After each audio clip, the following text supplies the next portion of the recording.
So, about a year ago, I decided that I should make a video ranking every single novel that I read in 2024.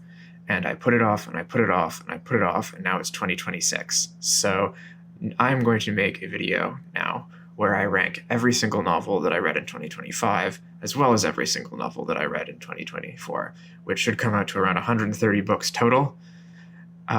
This is all done according to my personal taste. And I think personally that if you really don't enjoy a book, you should just stop reading it. And I didn't put any DNFs on this list.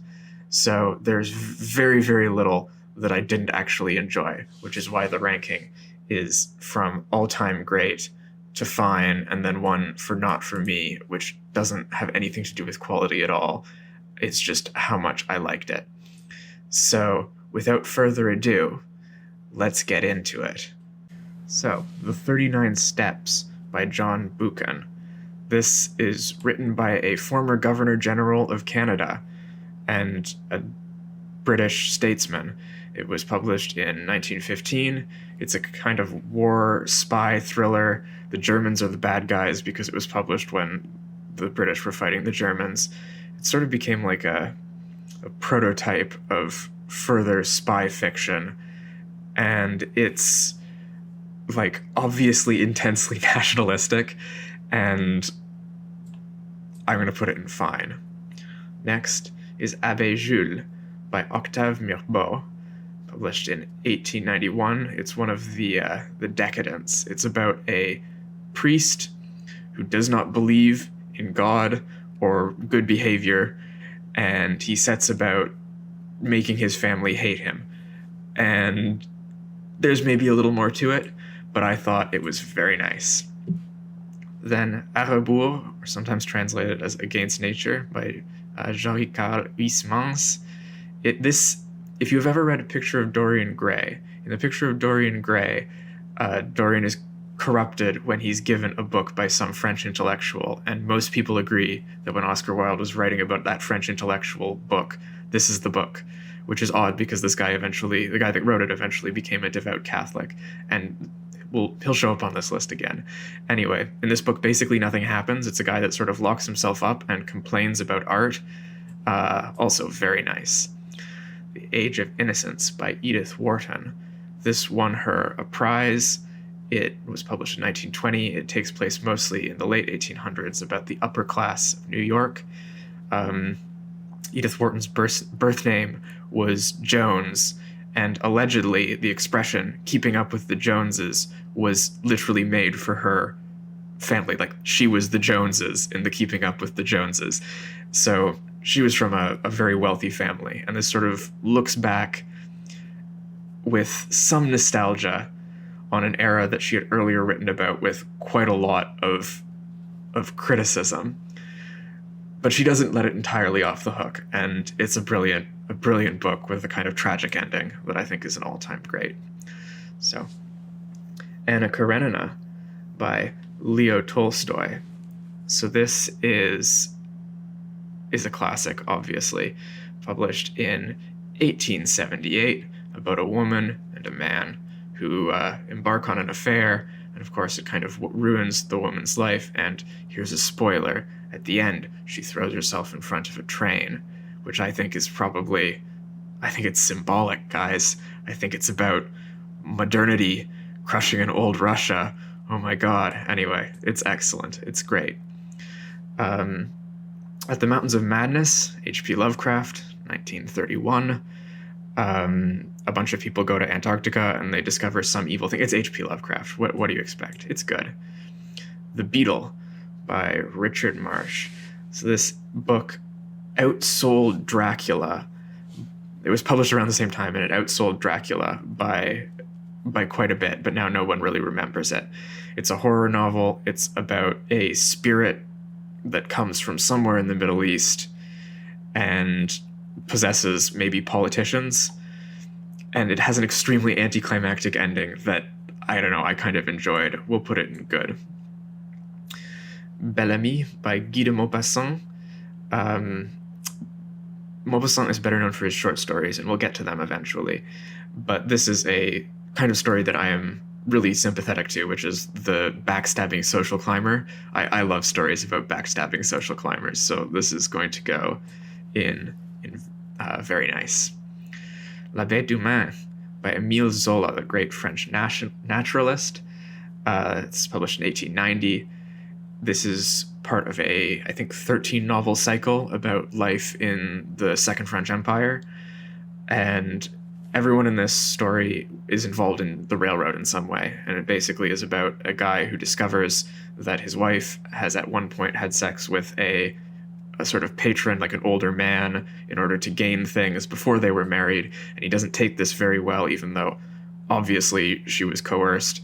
And so he beats her up and then murders this man. And then she starts having an affair with one of his co-workers, and it all goes downhill. I loved this book. It's pretty bleak, but it's a kind of psychological thriller, and everyone is related to the railroads. And anyway, I think let's put this in excellent. Raymond Chandler, The Big Sleep, published 1939. So this is like the era of noir. And this is, I think, the first of his Philip Marlowe books. It was made into a movie, which is one of my favorite movies of all time. And I have a general principle that the book does not matter when judging the movie and vice versa. That having been said, in this case, I mean, you can't put Lauren Bacall in a book, right? It's good. Black Wings has My Angel. So this is a later pulp fiction novel by Elliot Chase, and it was published, I think, in the early 50s. And it's about a guy who falls in love, gets involved with a woman who aids and abets him in some crimes, and it turns out she may be more into the crimes than he is. It's fine. Bleak House, Charles Dickens. This is probably Charles Dickens' most critically acclaimed book. It was published in 1853, but takes place maybe 20 years earlier. It's about a court case. It's like a kind of a civil court case that has been going on for decades, and no one involved knows what's at stake anymore. And it's a bunch of sort of labyrinthine intersecting plots, lots of hidden relations between people, and the prose is excellent, and I love it. So we're going to go excellent there. Boule Suif, this is also by Guy de Maupassant. This is a collection of short stories published in 1880. And the title story is about a bunch of people taking a carriage away from the front lines of the Franco-Prussian War, in which France lost rather badly. And it serves as kind of an allegory for the social tensions that would come to dominate the French Third Republic. So we're going to put this in excellent.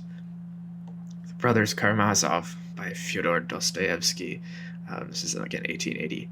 And this is probably his most critically beloved book, although I think every time that someone reads it, they should read Under Western Eyes by Joseph Conrad immediately afterwards, just so you get the Polish side of the story too. But of course, this is excellent. So this is the life and adventures and piracies of the famous Captain Singleton by Daniel Defoe, better known for writing Robinson Crusoe, published in 1720. The first half is a story of a guy who's kicked off a ship and with a bunch of others walks across Africa. And then the second half of the book is them committing various acts of piracy. And really, it's mostly about logistics. It's good. William Gaddis, Carpenter's Gothic. So William Gaddis is kind of like the postmodernist.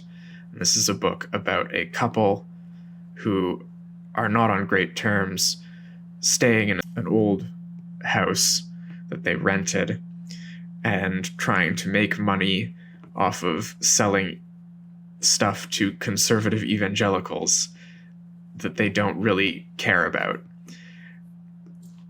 I don't want to spoil it. It's a fantastic, fantastic book, and it is an all-time great for me. The Castle of Cross Destinies by Italo Calvino. I think is when was it? 1969. It's a story about a bunch of people who stay in a castle, and they tell their stories without words by pointing at tarot cards. It's good. The Castle of Otranto. This is sort of the Gothic novel. It's about a castle. There might be a ghost. There are some people who want to get married but can't. It's published in 1764. It's quite short. I think it's fine. There are other Gothic stories that I like more. Case of Charles Dexter Ward. This is my favorite Lovecraft. It's about a necromancer, sort of told from the outside, and was published, I think, in the late 20s. So we'll put that in very nice. City Primeval, I think 1985. Elmore Leonard is a sort of major pulp author of the later stage of pulp fiction. And it's about a cop in Detroit who is not well loved by his colleagues, trying to outwit a hitman who is involved with an Albanian. And it's fine. Out of all the pulp fiction that I've read last year, I would say it's kind of like, it's okay. We'll put it in very nice because it's on the upper end of that. The Confidence Man by Herman Melville, better known for Moby Dick. This is the last book he wrote, and it was received so badly he stopped writing books, which is unfortunate because I absolutely love it. It's about a bunch of Americans. It was published in the very late 1850s, so just before the Civil War. And it's about a bunch of Americans on a steamboat. A trickster enters the boat and talks them all into giving money while assuming various identities. And you never find out who he is or if he's real, or which one of these people really is him, or how many of them are really this one guy. And it's sort of I don't want to say allegory, but it's clearly a commentary on the societal tensions in America before the Civil War, and I love it. I think it's an all-time great. Cousin Bette by Honoré de Balzac. So this is a book about an unmarried woman whose relatives slight her, and she teams up with a courtesan and goes about doing her absolute best to ruin their lives. And I think it's great. It has a very weird ending. There's some murder maybe, but maybe not. I think it's excellent. Thomas Pynchon, The Crying of Lot 49. This is, I think, Pynchon's shortest book and his most 60s. I found it to be, it was fine. I'm going to put it in good, but there are other later Pynchon I tend to like more. The Dangling Man by Saul Bellow. This is about a guy who is living off the money of his wife during World War II, trying to decide what to do with himself.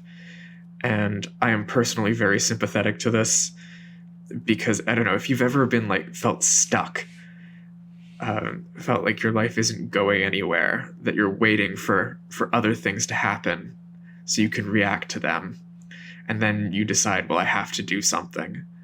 This is a very good book about deciding to do something, and so we're going to put it in very nice.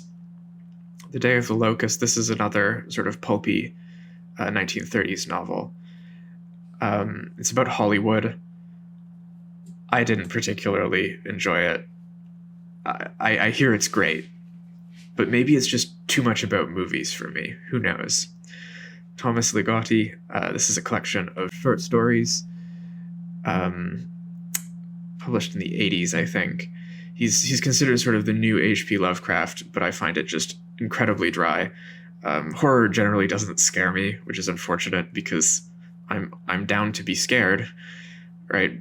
But this, I think, is just, it's so dreadfully tasteful. I'm going to put it in not for me. John D. MacDonald, Deadload Tide. This is my favorite of all the pulp novels that I read. It's about a construction worker in Florida destroying the natural environment and getting caught up in a conspiracy. I think it's excellent. It's published in the 50s, so sort of one of the mid-period of pulp fiction. La Débâcle by Émile Zola. This was the second to last of his 13-novel cycle about the Second French Empire. It was published, I think, in 1892. And it's about war. It's about people fighting in the Franco-Prussian War. And if you want something that makes war look just absolutely miserable, this would be the book. And I would say it's very nice. The Age of Decayed Futurity. So after I read Thomas Ligotti, I thought I should maybe try another writer of short horror fiction. And I liked this one more. It was weirder, but still just fine.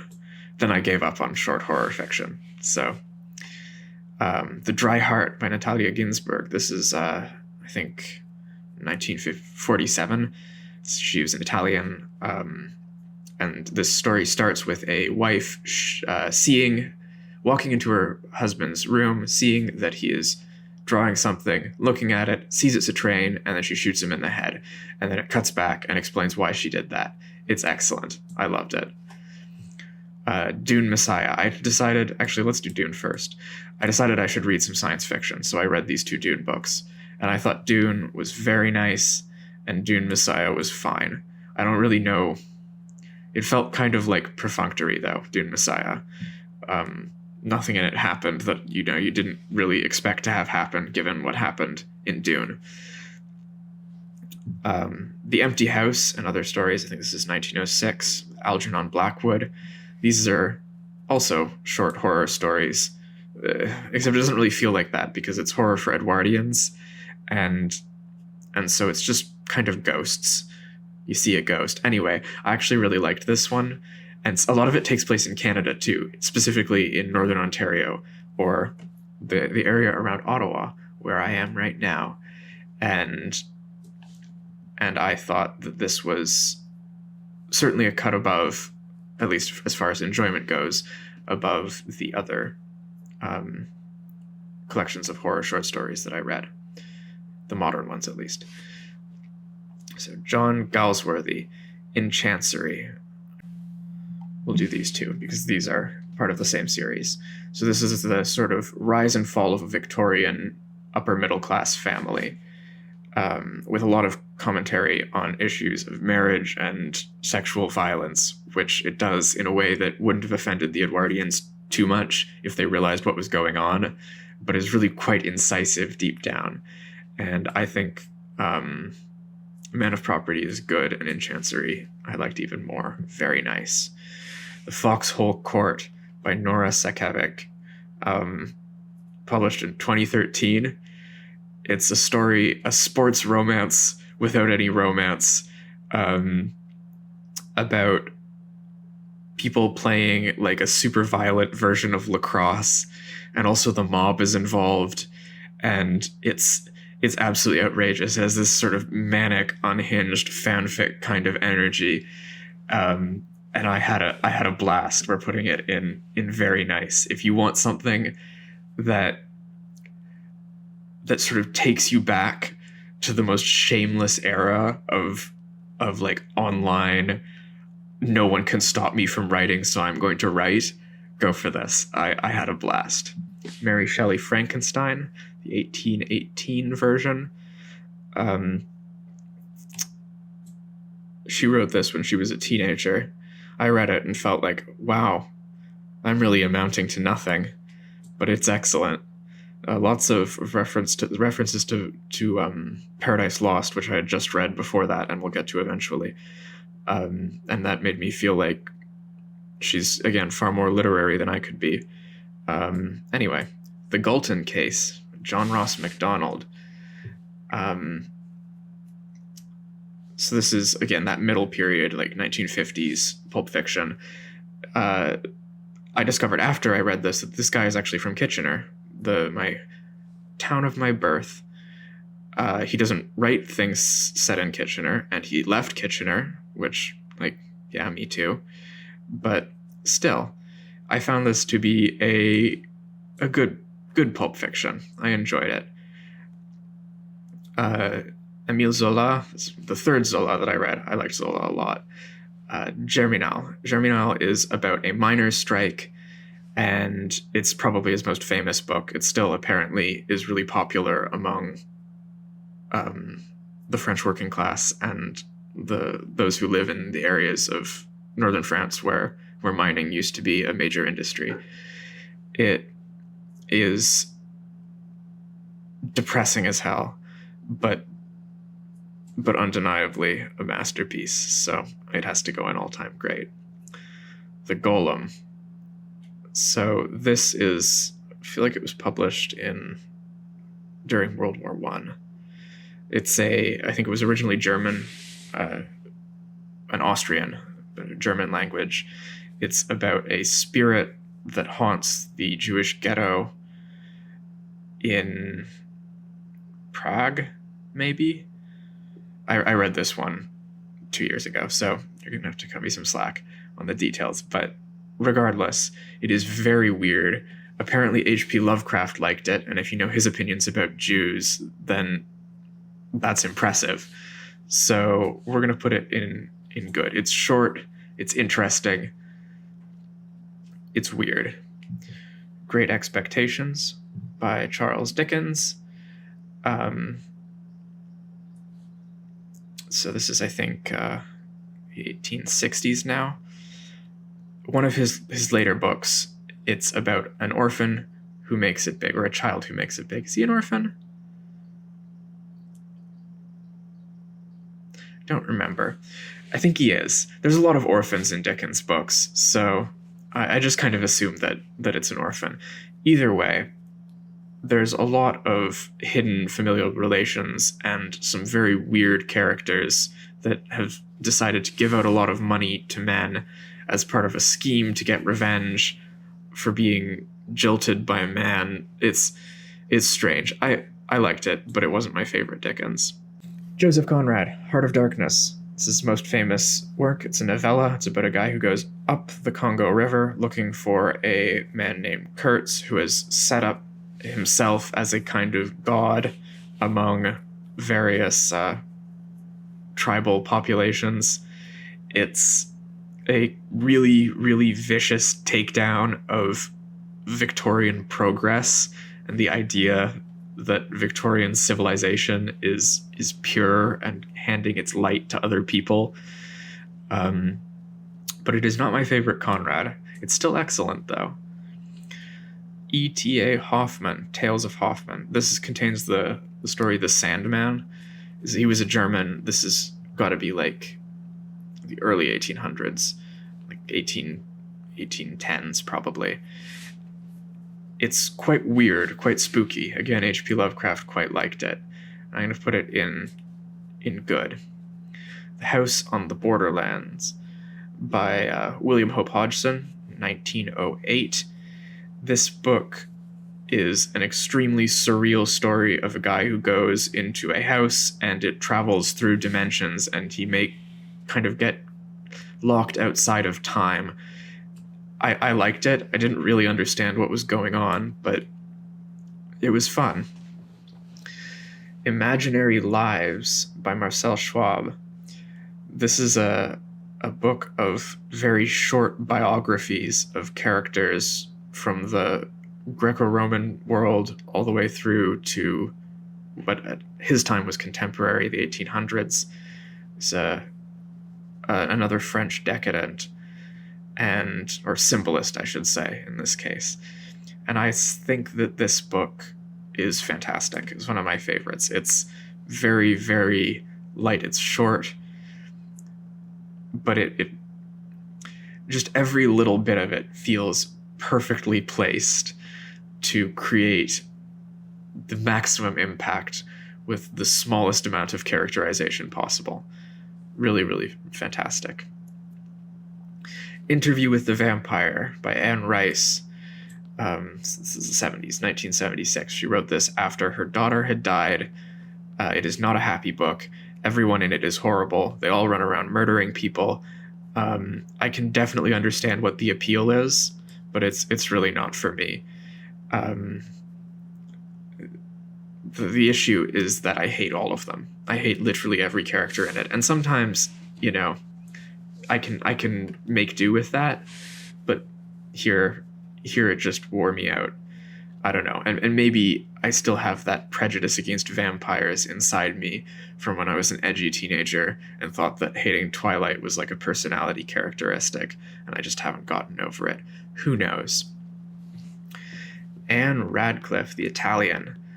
This is 1790s. This is a Gothic novel about a woman who is kidnapped by nuns and then kidnapped by monks and then escapes and is kidnapped, or then her lover is kidnapped by the Inquisition. There might be magic, but there probably isn't. Jane Austen was a big fan. She mentions this author by name in Northanger Abbey, and I had a blast. You can tell that pre Jane Austen, a lot of literature, the psychology is not all there. Like Jane Austen, when you read what came before and what came after, you realize that she really took it up a notch in making her characters' sort of inner lives believable. But this novel has such an entertaining plot. I don't care that the characters are kind of one-dimensional. Dr. Jekyll and Mr. Hyde. This is Robert Louis Stevenson, 1886. I personally found it fine. There are other things that he's written that I liked more. The Killer Inside Me. This is, again, a mid-period pulp fiction, 1952, Jim Thompson. It's about a man who is a psychopath or a sociopath or whatever they're calling them these days. And he works for the sheriff's, and he has an affair, and he murders somebody. That's really all you need to know. I found it to be fine. Là-bas by Carl Huysmans. This book is mostly famous for its satanic mass that happens at the end. The rest of it is about a guy who's writing a book about a serial killer who was a contemporary of Joan of Arc. So this is another of the decadent novels published in the 1890s. I found this one to be excellent. I really enjoyed it. It's bleak and feels kind of like there's a restoring of Gothic sensibilities after almost a century of it being less popular. Laura by Vera Caspary. This is a earlier pulp fiction, the 40s. It's about a guy who is trying to solve Laura's murder, falls in love with her without meeting her, and then it turns out that she might not be dead. It's fine. The League of Frightened Men by Rex Stout. This is a novel in a series of novels about a detective named Nero Wolfe. It's fine. If you like sort of drawing room detective fiction, you'll probably enjoy it.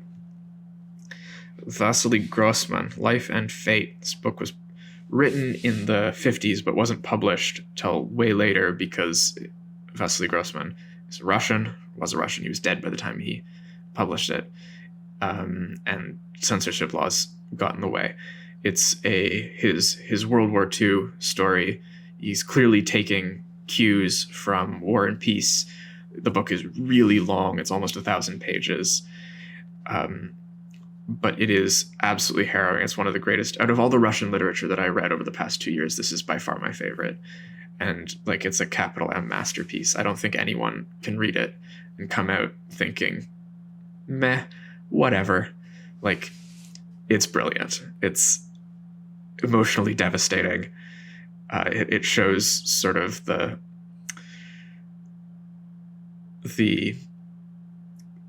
period of time where Russian nationalism was sort of seeping into the Soviet Union in a more obvious way, sort of combining itself with anti-Semitism.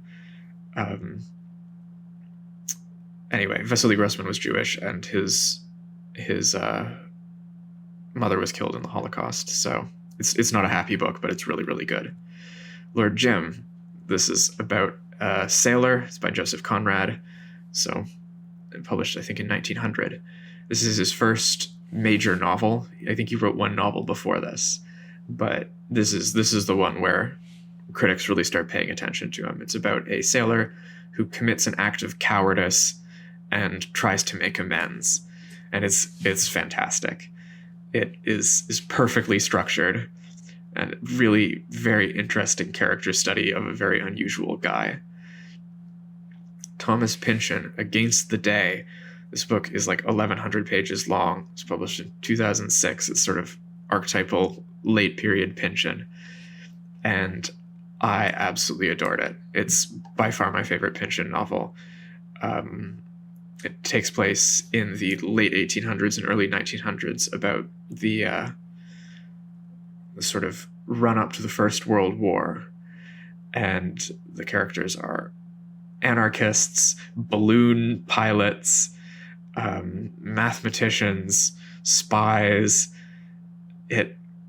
They've sailed through the earth at one point. It's fantastic. It feels like a story serial, like a trashy story serial from another universe. Brilliant stuff. Married to a Rich Gangster by Tatum James, published, I think, in the 2020s. This is an urban fiction novel, so basically a novel written by young Black women for other Black women.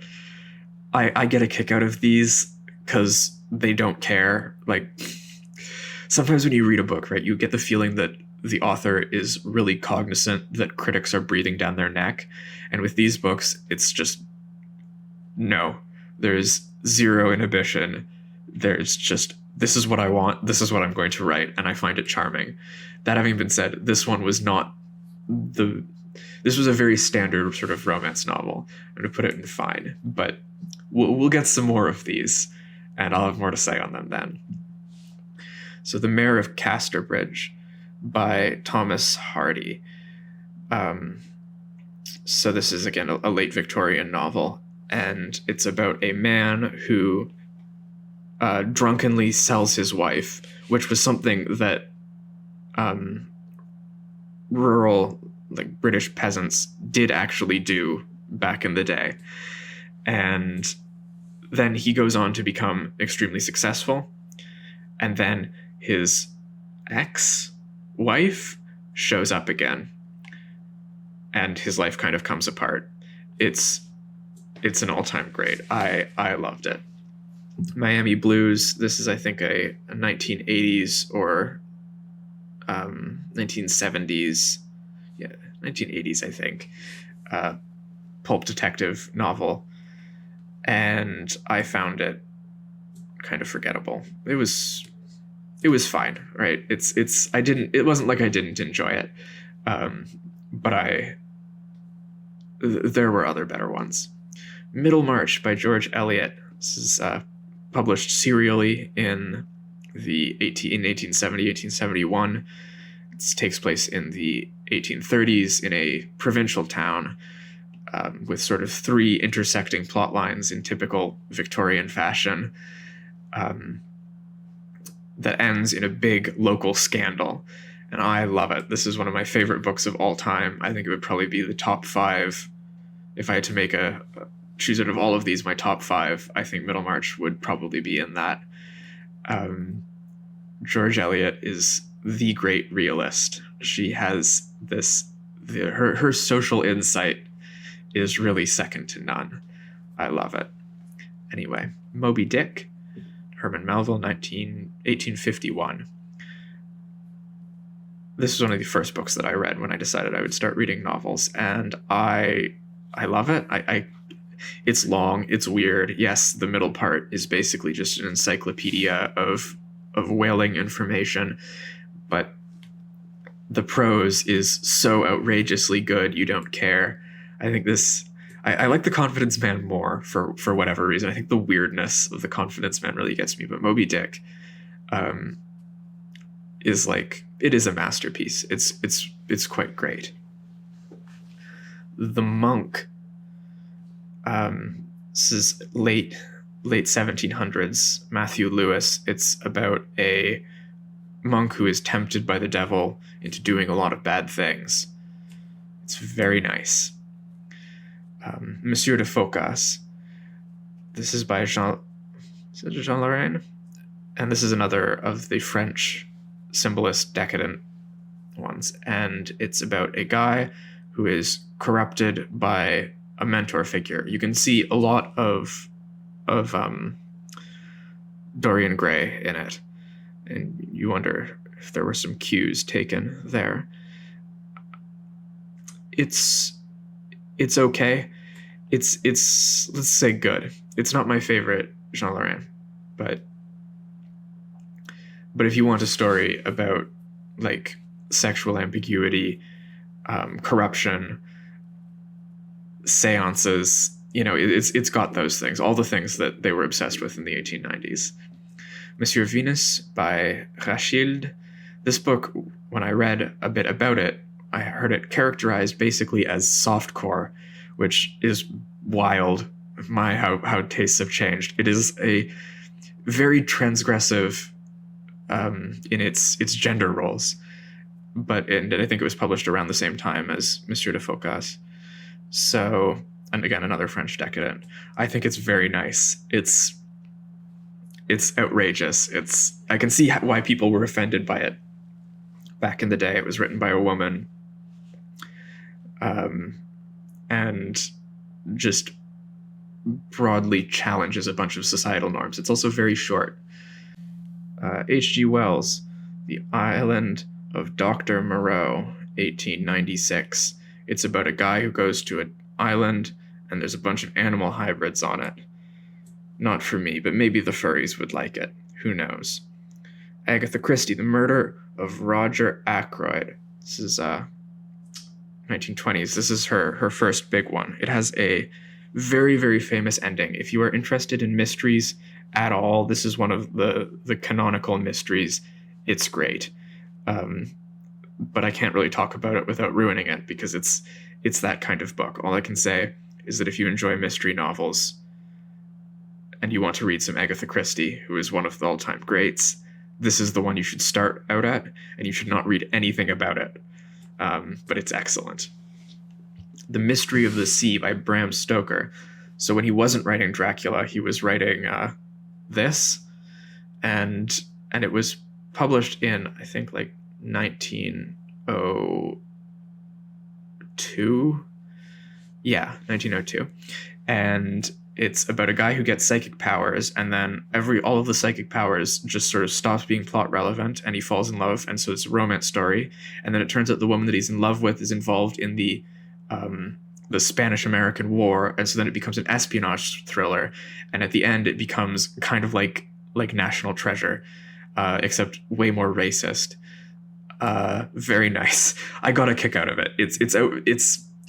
It's weird. It's a very, very strange book, and you just kind of have to take it as this pure monument of Edwardian sensibilities, in like the least self-aware way possible.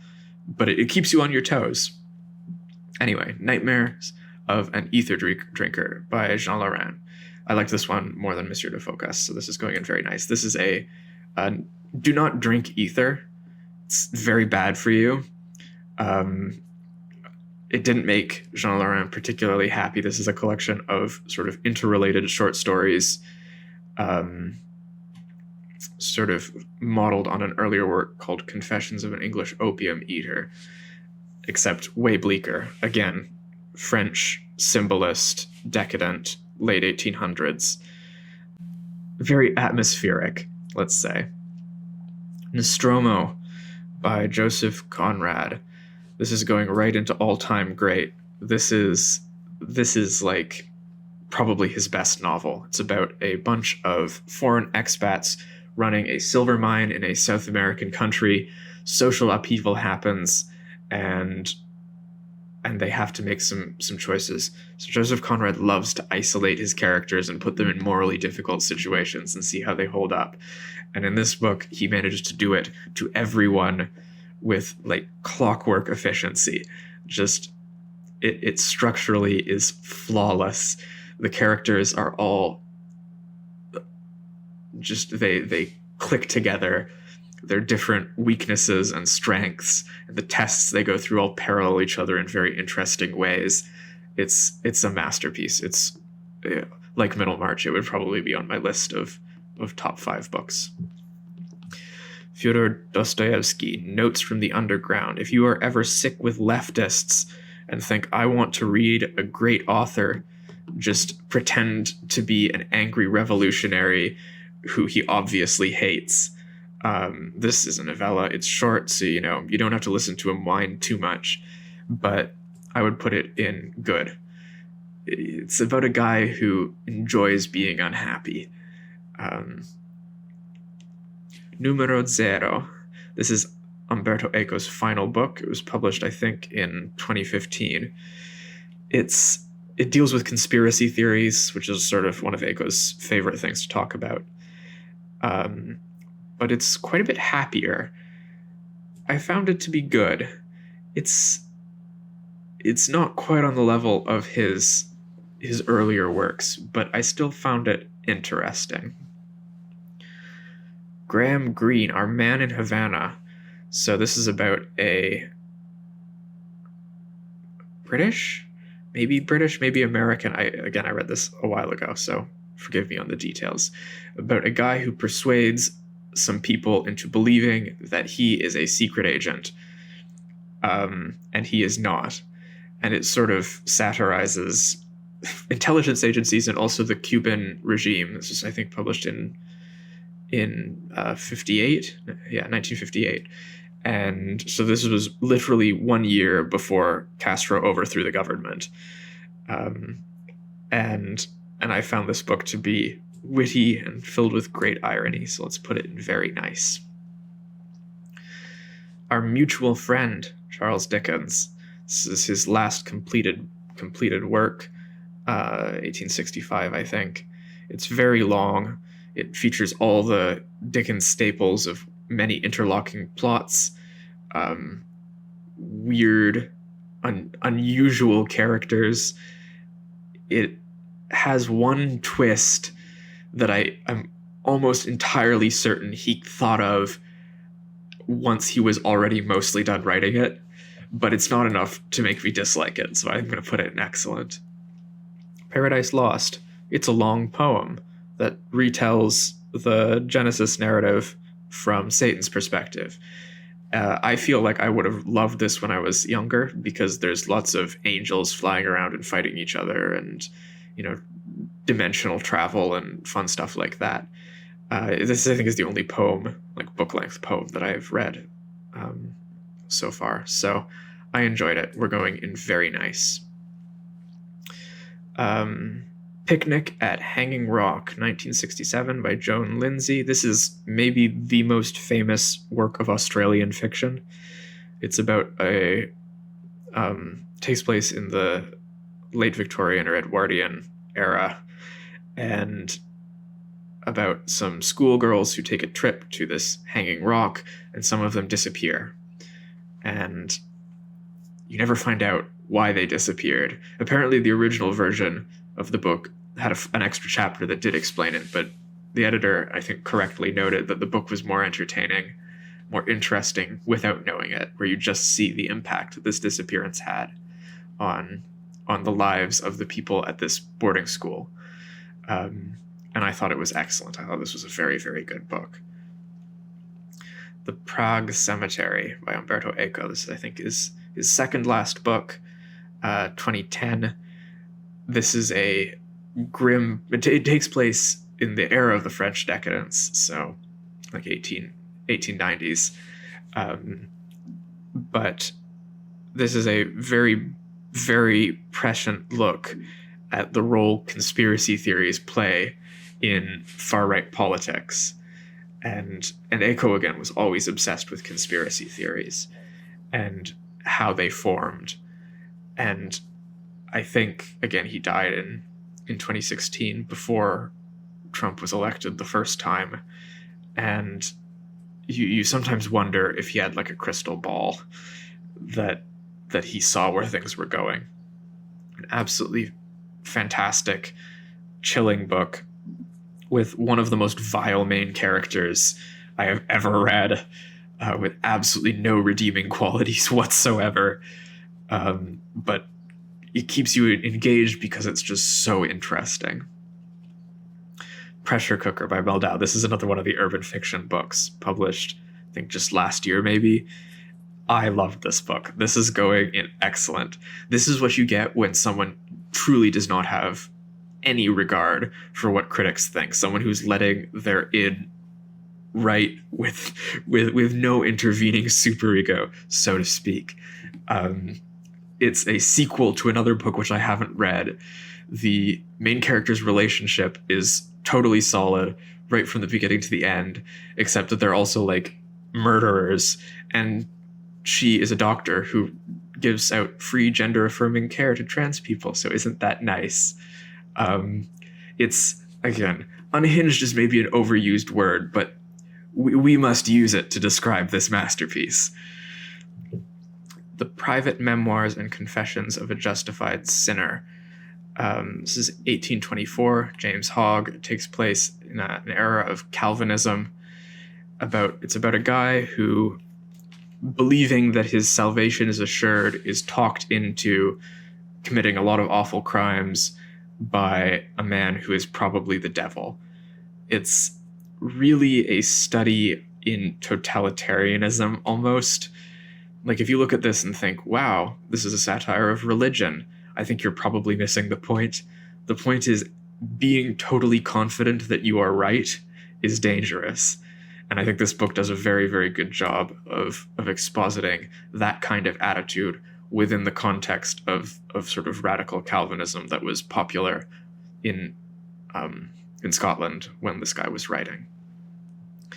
Chester Himes, The Real Cool Killers, 1958. This is a pulp fiction, the sort of great black pulp fiction author, writing a book about two black cops who don't play by the rules going into Harlem to take out a Greek businessman who's been doing some awful things, and then they get embroiled in gang warfare, and it is wild. It is a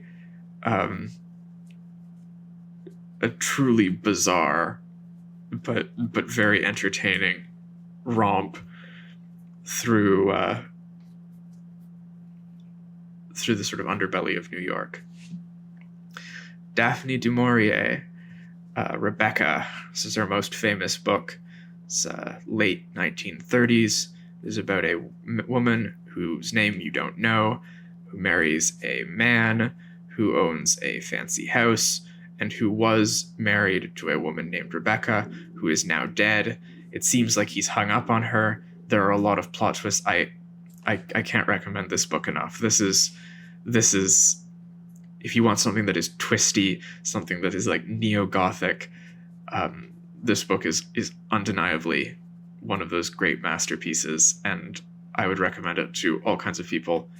I know there's a lot of literary fiction on this, but if even if you don't like more literary stuff, this is you don't need to like this. This is great. The Recognitions by William Gaddis.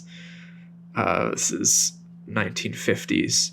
It's about Bohemian New York, set up in sort of a triptych way where there's a introductory section that introduces the main character, a long middle section that covers the lives of him and a large number of other characters, and then another final small section that sort of wraps up his story.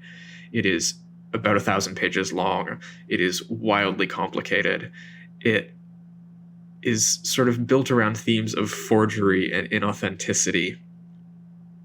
And it's one of the best books I've ever read. A real masterpiece. The Secret Agent by Joseph Conrad. This is the first of Conrad's two major political novels.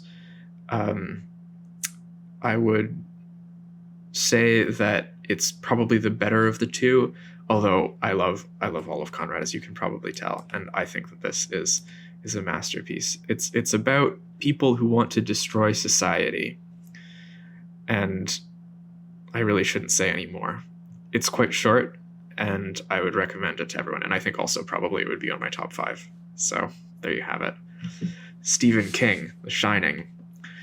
This book, I did like it. It persuaded me that Stephen King is the real deal, that he's like worth reading and worth taking seriously, but it's not my favorite thing by him that I read. So we're going to put it in fine. Silas Marner by George Eliot. This is about a miserly old weaver who has to change his life up when he loses his money, his life savings, which he gained for, again, no reason. I think it is excellent. It's not quite on Middlemarch's level, but it's a lot shorter, so you might want to read it if you want to sort of dip your toe in the George Eliot pond.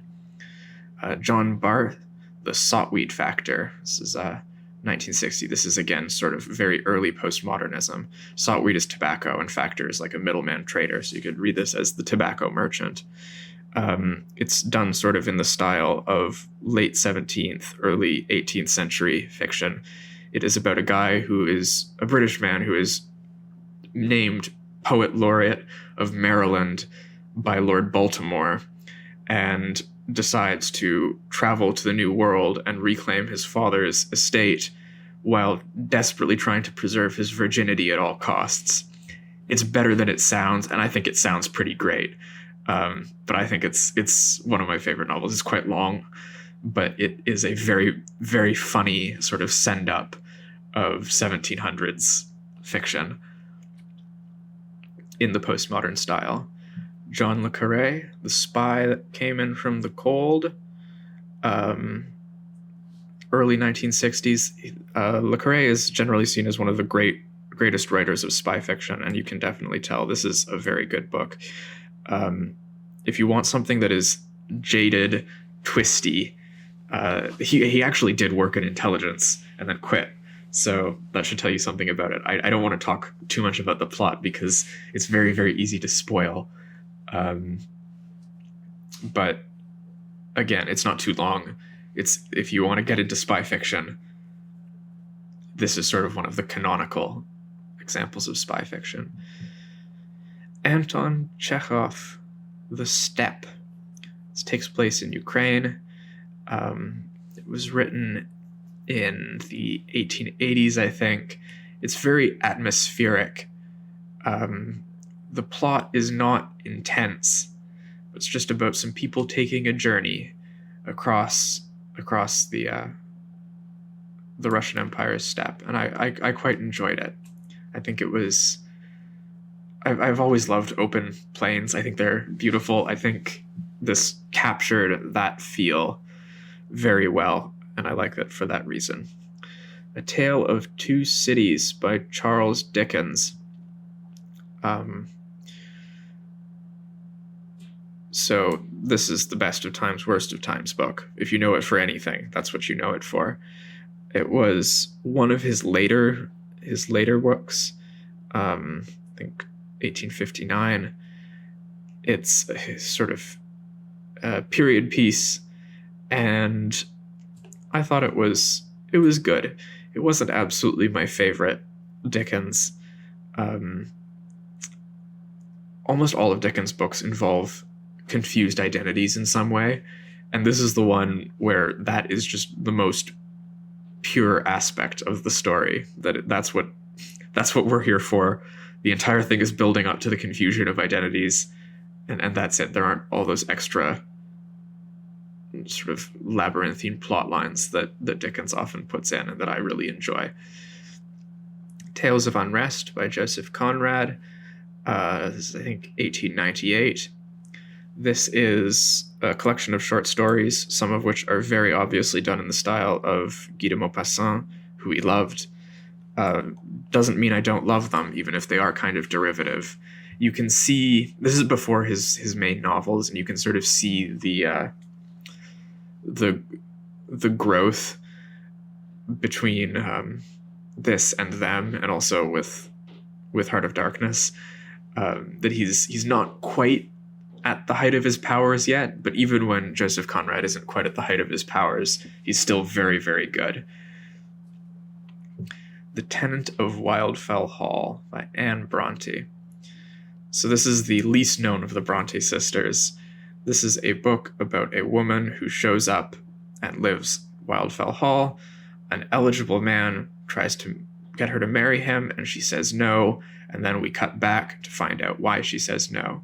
It's sometimes seen as the first feminist novel.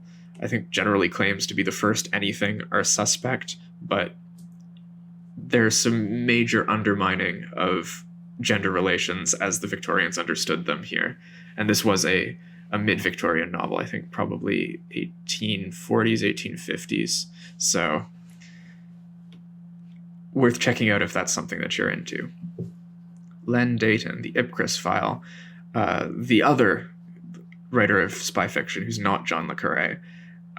That's him. This is a very, very Cold War book. I thought it was good.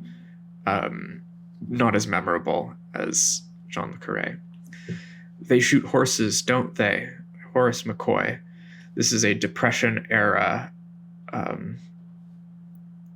Pulp Fiction novel about a dance marathon where people would dance for ages and they all kind of go crazy by the end. It's fine. The existentialists liked it a lot, but I personally found it, it wasn't bad. 3-Act Tragedy by Agatha Christie. Do not do what I did and read this before The Murder of Roger Ackroyd. It's fine, but if you read this, you'll probably be able to guess the twist in The Murder of Roger Ackroyd, and so I think it's better that you just... There are other Agatha Christie, like she's always competent, but there are other Agatha Christie books where the twists are better or more interesting. The Three Musketeers by Alexandre Dumas. So this is a long, famous book. It's very fun. Dumas is always like, he's so full of energy. You can tell he just wants to entertain people.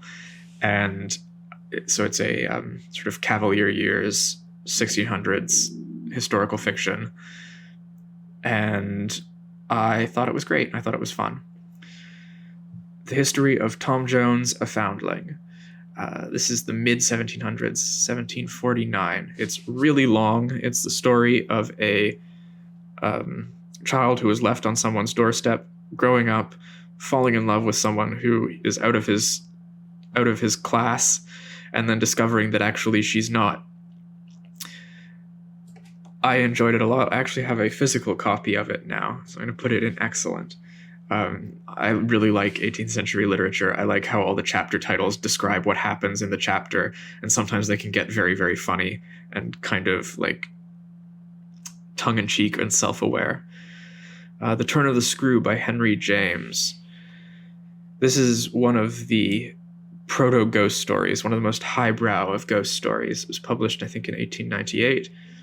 Henry James is considered to be one of the great American novelists. I always found him to be a little frothy, but this is still good. Even though you never really know if there is a ghost or if the governess is just losing her mind.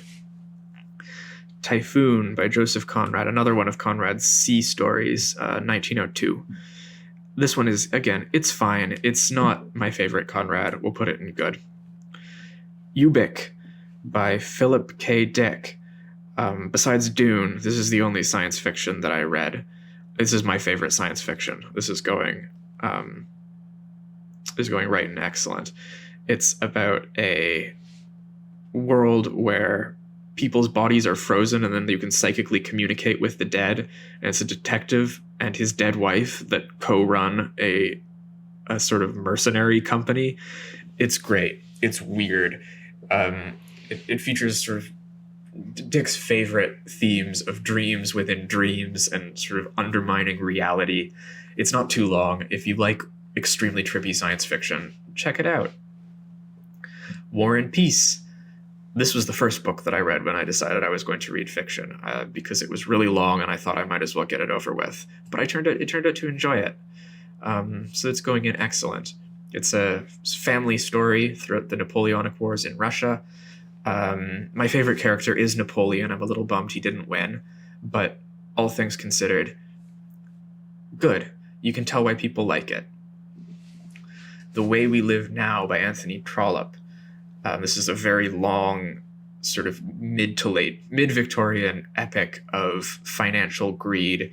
There was a major stock market, or was it stock market? There was an economic downturn in the 1870s, which from a historical perspective, we can see sort of ignited anti-Semitism that would bubble and bubble and bubble for the next several decades. But this book sort of captures the spirit of that time.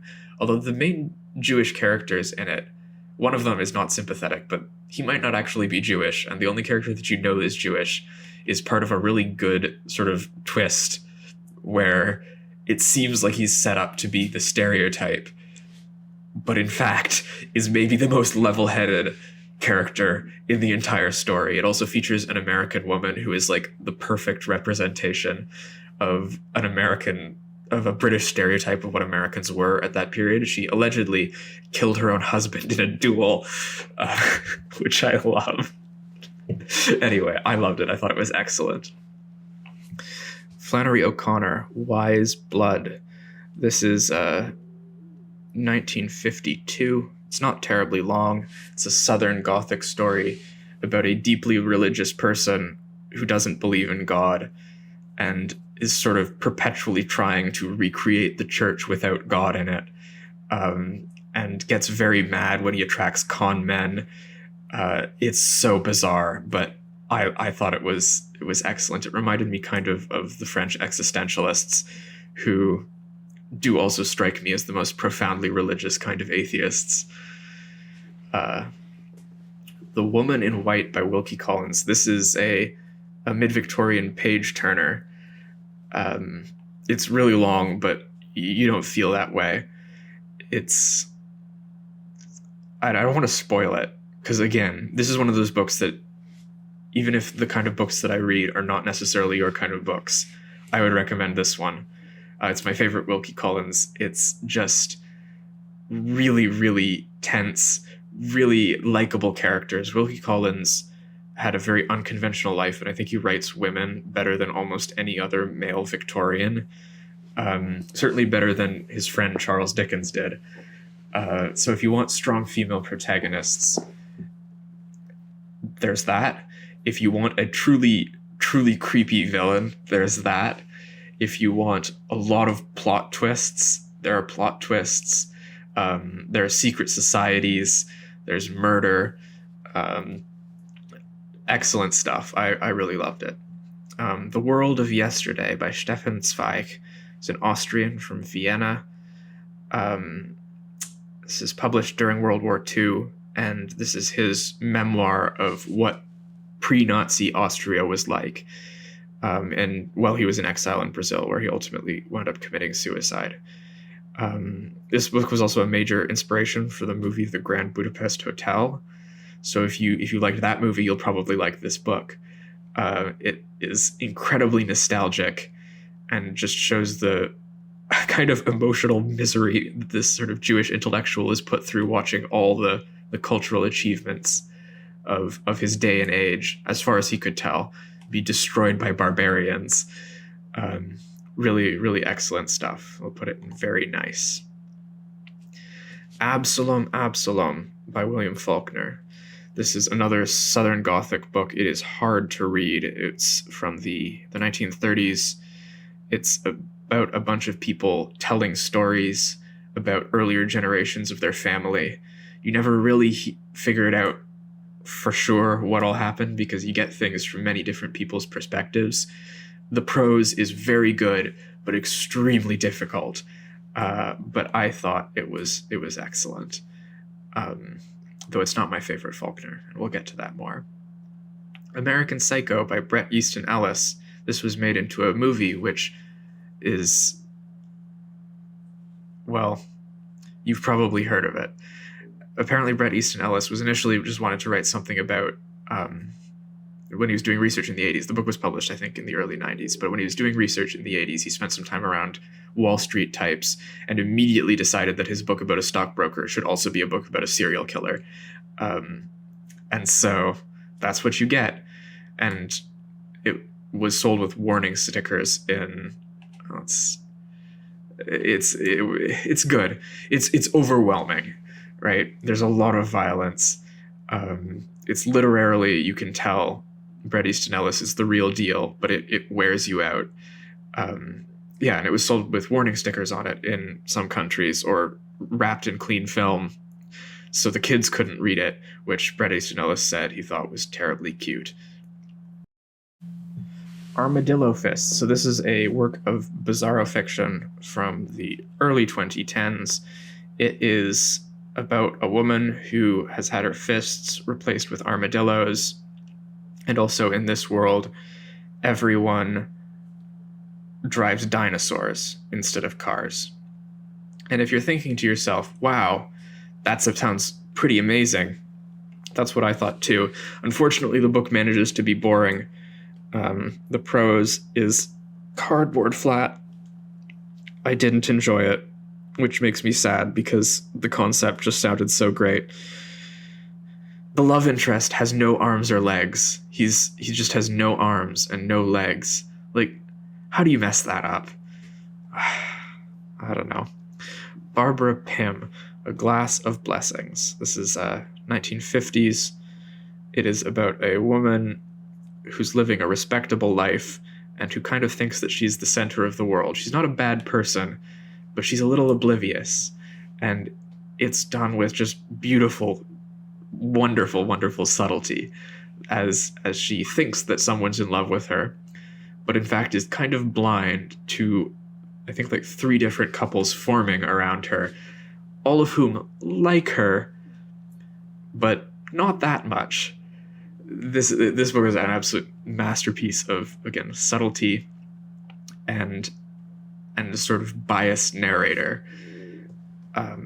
Really, really great. Quite short. The House of Seven Gables by Nathaniel Hawthorne. This would have been the mid-1800s. I think that this book is good for the first bit, and then it has a happy ending. And I wonder, do the characters deserve the happy ending? It's fine.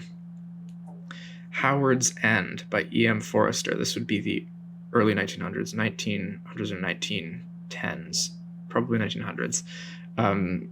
E.M. Forrester was an associate of Virginia Woolf's, an associate of the economist John Maynard Keynes.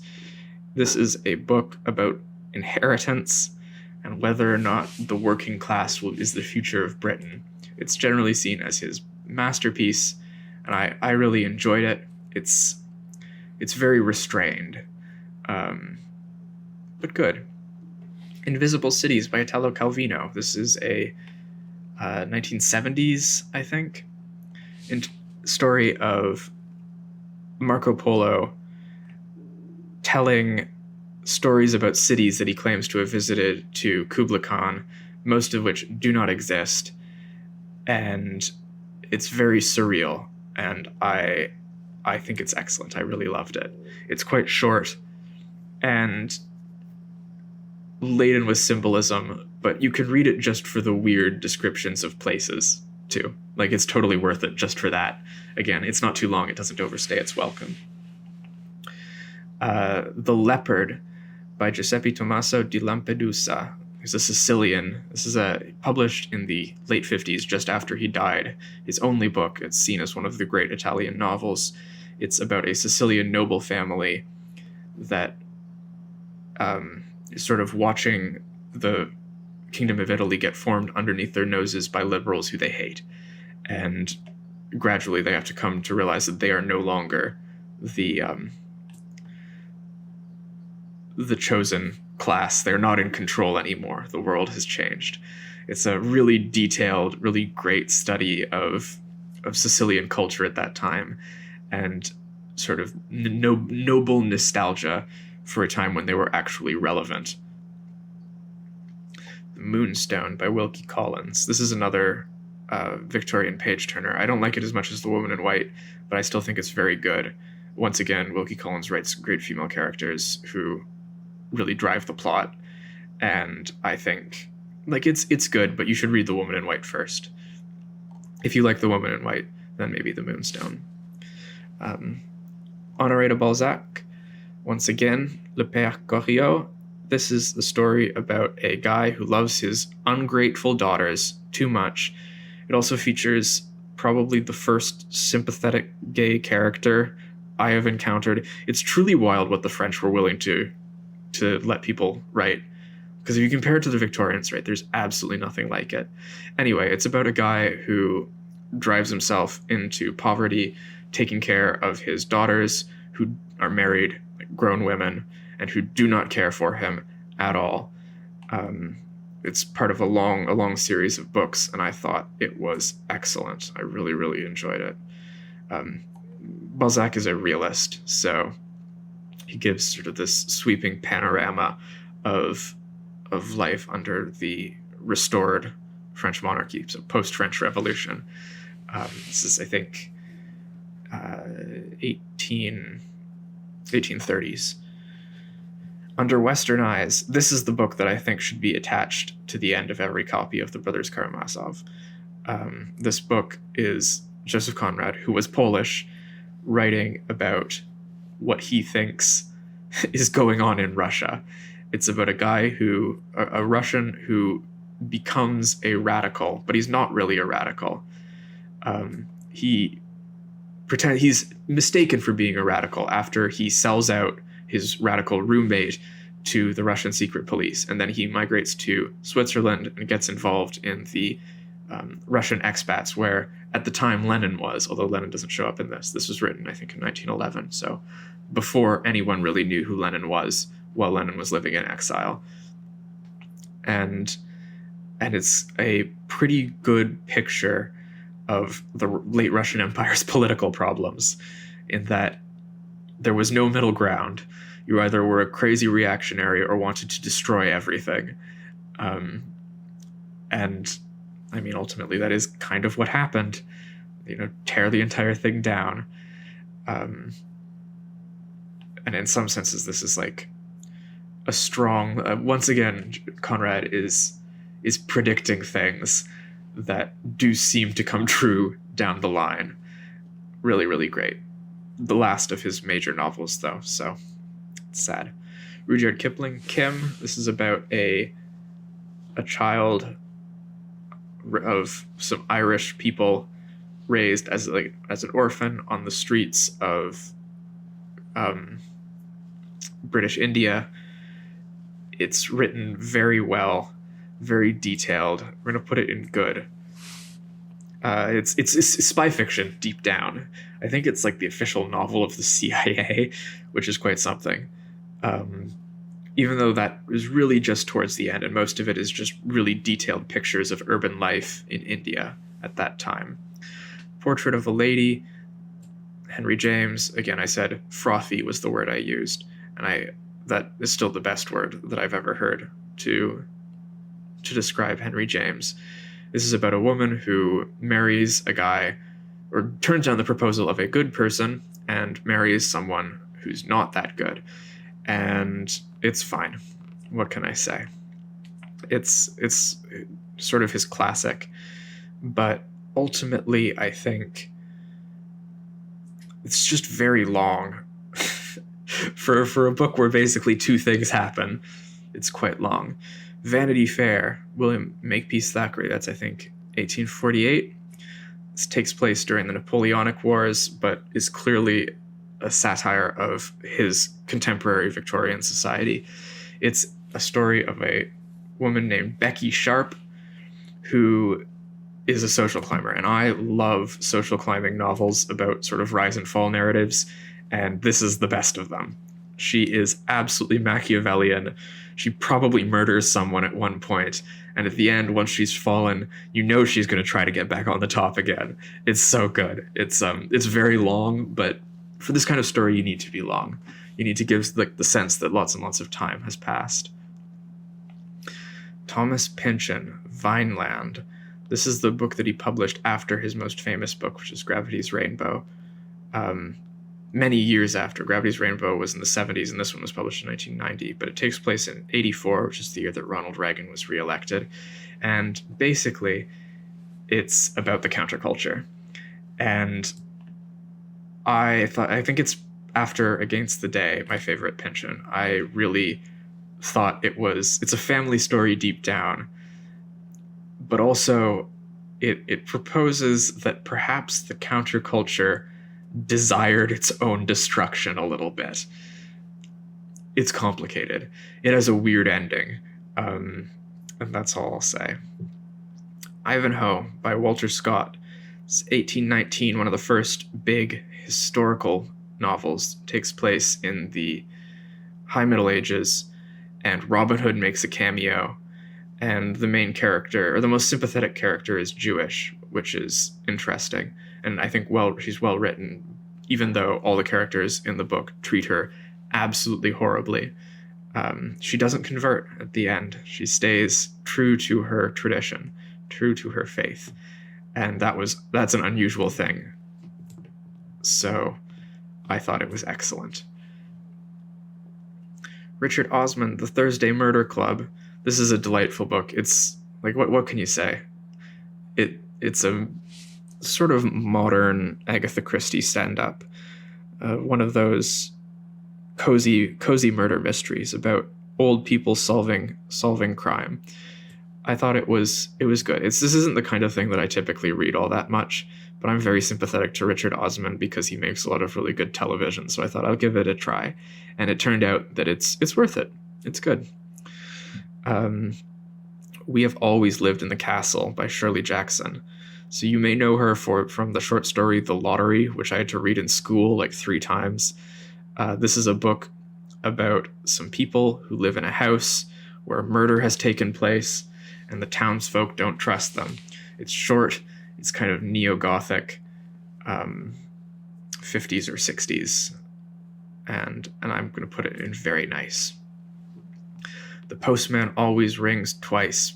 This is again, I think a 1930s pulp fiction novel by James M. Cain, it's also been adapted into movies, and it's about some people who conspire, a couple who are having an affair together, and they conspire to murder the woman's husband. It's good. It's, all that normal pulp fiction stuff. The Sun Also Rises by Ernest Hemingway, 1920s. This is the most manly book about why it's noble to fight bulls and stuff. When I read it, I really didn't like it, but then I got into watching videos of soapbox racing and watching all these people fly down hills and crash into stuff. And I thought, actually, maybe I can understand this a little bit. So we're going to put it in good. It could have been in fine or not for me, but since I've watched all those soapbox racing, now I think I understand where Hemingway is coming from a little better. Anyway, Memoirs of a Solid Bitch by Takara. It's another urban fiction novel. This is the first one I read that got me into it. Again, unhinged is kind of the word. We'll put it in good. It's about a woman who becomes a crime boss, and clearly you're supposed to relate to her, despite the fact that she is, by any standards, a horrible person. So you just kind of have to let that go and enjoy the ride. And I did enjoy the ride. It was fun. The Black Arrow by Robert Louis Stevenson. This is a historical novel taking place during the War of the Roses. It was published in the 1880s, I think.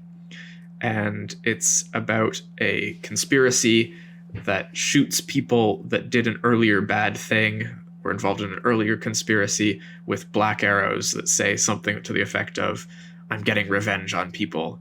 It's great. I thought it was excellent. It was my favorite Robert Louis Stevenson that I read. Certainly I liked it more than Dr. Jekyll and Mr. Hyde, and I like historical fiction in general. Gravity's Rainbow, Thomas Pynchon. This is Thomas Pynchon's most famous book. It's maybe the most famous work of postmodern fiction. It's about a guy during late World War II where a bunch of secret organizations become convinced that every time he gets an erection, his location will then later be targeted by a missile strike. Sounds bizarre, but kind of cool. It is bizarre, but I found it absolutely unbearable. It's like turned up to 11. The prose is great, but it's all just overwhelming, and it burnt me out. I liked Late Pynchon more. I don't think this one's for me. I understand it's a masterpiece, but it's just too 1970s. The Big Clock. This is another pulp detective novel. I believe from the 40s, so sort of the earlier period. It was fine. It's clearly inspired by The Woman in White in its structure, having a lot of different viewpoint characters, and they all kind of tell their stories, but I found it kind of forgettable. It's certainly, if you like this kind of pulp fiction, you'll probably enjoy it, but there you have it. Misery by Stephen King. This is the only book that I read that was recommended to me by someone else. Thank you, Avery. It is great. This is my favorite Stephen King. It is about a man held hostage by his deranged fan. He's an author. And there's a pretty clear sort of symbolic reading about drug addiction and also the redemptive power of literature. And I think this book is excellent. I think this is like Stephen King's the real deal. This is a good book. The Sound and the Fury. This is going right into all-time great. This is about a Southern family that tears itself apart, and it's messed up. It's super gothic. The prose is bizarre. One of the chapters is told from the point of view of someone with a severe intellectual disability, and so you don't quite grasp all the things that are happening when you see them through his eyes, and then you see it through another person's eyes and you can understand it a little bit better, and then another person's eyes, you see it even better, and then the final section of the book is with a third person narrator, and it is kind of an allegory for the death of traditional Southern values. Published in 1929. It's in the public domain, so if you have an e-reader, you can go grab it on Wikisource. And finally, The Count of Monte Cristo, once again an all-time great. Alexandre Dumas, I think 1840s, writes a story about a guy who's locked up for years and gets out and decides to get revenge. It is so much fun. It's really long. It's almost 1,000 pages, but I had a blast. And you can tell that, again, Alexandre Dumas is just very committed to getting you emotionally invested and then making you have fun. So I think if you want every night to just read something that will cheer you up a little bit, this book is the book to do. All right, there you have it. 129 books ranked. Thank you for listening. If you're listening, I mean, you probably know me personally, so I will hunt you down and make you tell me what my opinions on these books were. And then once I've convinced myself that you have, in fact, listened to every single word I've said and taken me very seriously, we can go back to being friends. Thank you.